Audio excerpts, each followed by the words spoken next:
Good day. I am meteorologist Eric Donton on the day watch at the Fleetweather Ocean Routing Center in New York. Today is November 24th at just after 19:30 GMT, and this is going to be an update on the heavy weather areas to keep an eye on across the North Pacific Ocean. So starting off here, taking a look at the latest satellite image, we do have a few main features we'll be focusing on. One is a storm located to the east-southeast of Hokkaido, Japan. The second being another storm located to the south-southwest of the Aleutian Islands. The third is another gale that we have over the Gulf of Alaska. And then finally, we have an area of high pressure located over the east central North Pacific.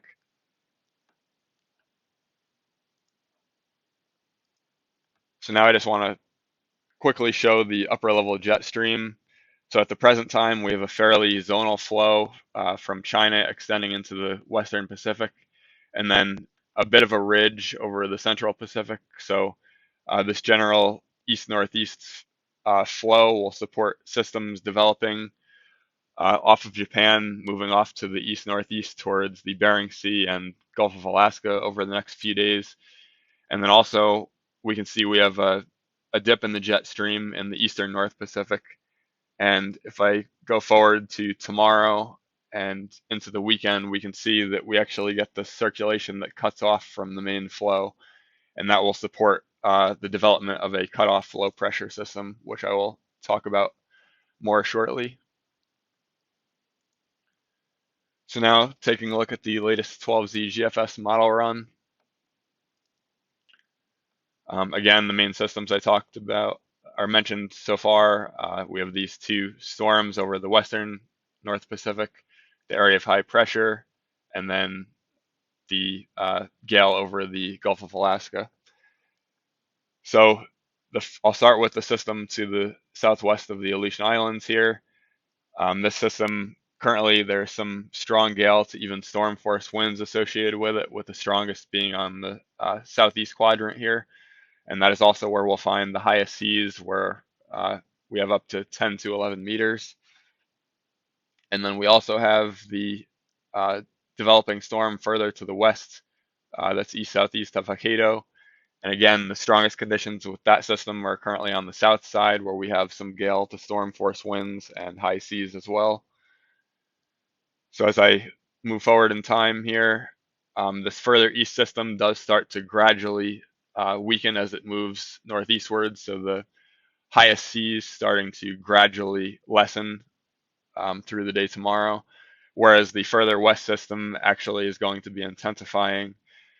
So we will have a larger area of storm force winds and high seas up to about 11 meters or so, encompassing a pretty broad area on the south side of the low. Then as we continue forward in time, the eastern system continues to weaken, with again the seas continuing to diminish. And this other system further to the west begins to move off to the east, along with the high seas that are located to the south of it. So the system definitely one to keep an eye on for any vessels transiting across the North Pacific. Definitely want to avoid these highest conditions. And then we can see by the time we get to the end of the weekend and to the beginning of next week, that system dissipates as it heads towards the Bering Sea. And by the time we get to the beginning of next week, actually getting pretty quiet with the exception of the gale over the western Bering Sea. So now I'll go back to the beginning and focus more on the eastern North Pacific. So we have the gale I mentioned over the Gulf of Alaska. That will be moving to the east and then southeast, making landfall over British Columbia in the next day or so, with conditions gradually easing there. Though still some very rough seas remaining due to the enhanced pressure gradient. And then by the 26th, we get another gale developing over the northern Gulf of Alaska, with again some gale force conditions and very rough to possibly high seas. And that system will also move off to the southeast towards southwest British Columbia and the northwest coast of the US.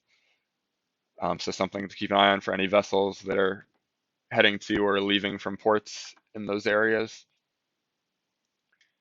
And then finally, I want to mention that cutoff low pressure that I talked about when showing the jet stream. So we can see here by tonight, we have gale quickly developing and basically peaking in intensity by about midday tomorrow, with again an area of very rough to high seas, strongest on the west side, and some uh, gale to strong gale, possible storm force conditions as well.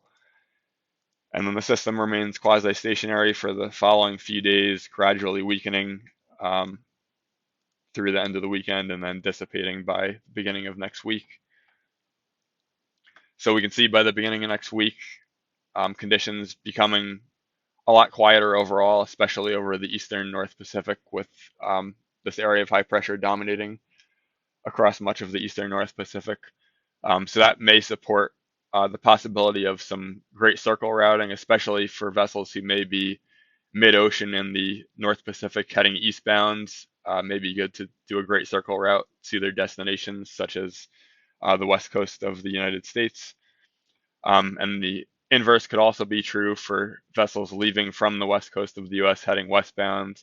However, vessels may have to transition to more of a further south rum line route in the longer term, depending on how the gale storm track pans out in the long term over the western Pacific.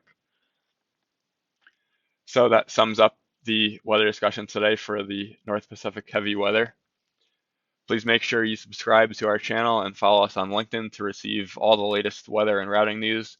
Once again, this is Eric Daunton from the Fleetweather Ocean Routing Center. Stay connected and safe.